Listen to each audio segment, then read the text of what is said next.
The Sunni extremist group Islamic State claimed in an internet video Tuesday to have beheaded American freelance journalist James Foley in retaliation for U.S. airstrikes targeting the group's fighters in northern Iraq. Although the United States could not immediately verify the authenticity of the video, the Foley family was among those paying tribute to the 40-year-old journalist's courage in the face of dangerous assignments. In a video posted by the Islamic State titled "Message to America," a person said to be Foley is wearing an orange outfit and kneeling in the desert as a masked man in black stands beside him holding a knife. The kneeling man calls on his friends and loved ones to rise up against the U.S. government.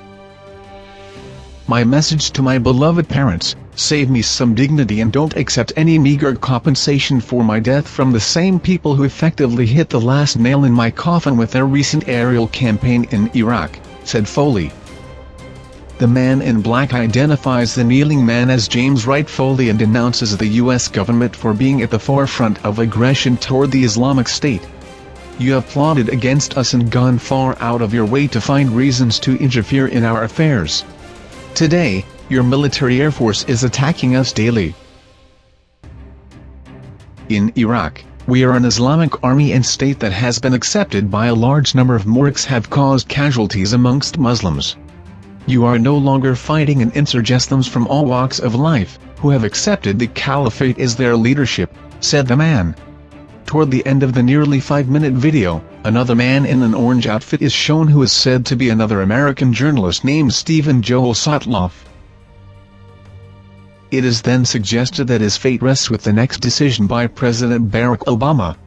White House spokeswoman Caitlin Hayden said U.S. intelligence is working quickly to determine the video's authenticity.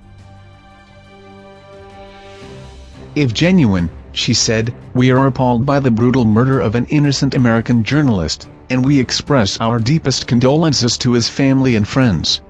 Foley's family in New Hampshire issued a statement on Facebook about his apparent death, saying they've never been more proud of their son and brother.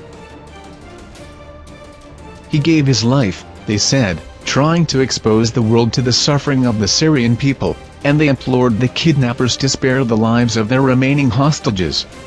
His mother, Diane, said Tuesday, "We thank Jim for all the joy he gave us. He was an extraordinary son, brother, journalist and person." Marquette University, where Foley graduated in 1996, said it was deeply saddened by the apparent death of Foley. It said the history major had a heart for social justice and used his immense talents to tell the difficult stories in the hopes that they might make a difference in the world.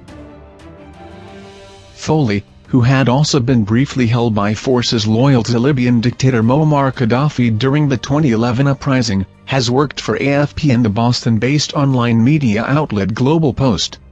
His last dispatch from Syria for Global Post detailed the growing frustration with the war in Syria among Aleppo's population. Jonathan Adelman, associate professor at the Korbel School of International Studies at the University of Denver, said this apparent execution is a response by IS to its recent setbacks on the battlefield. "To say that okay, we're not even going to concede that we can ever lose because we're, quote, infallible, but we're now going to go to the heart of the beast. We're going to go straight at the President of the United States and say, do you want us to slaughter this person?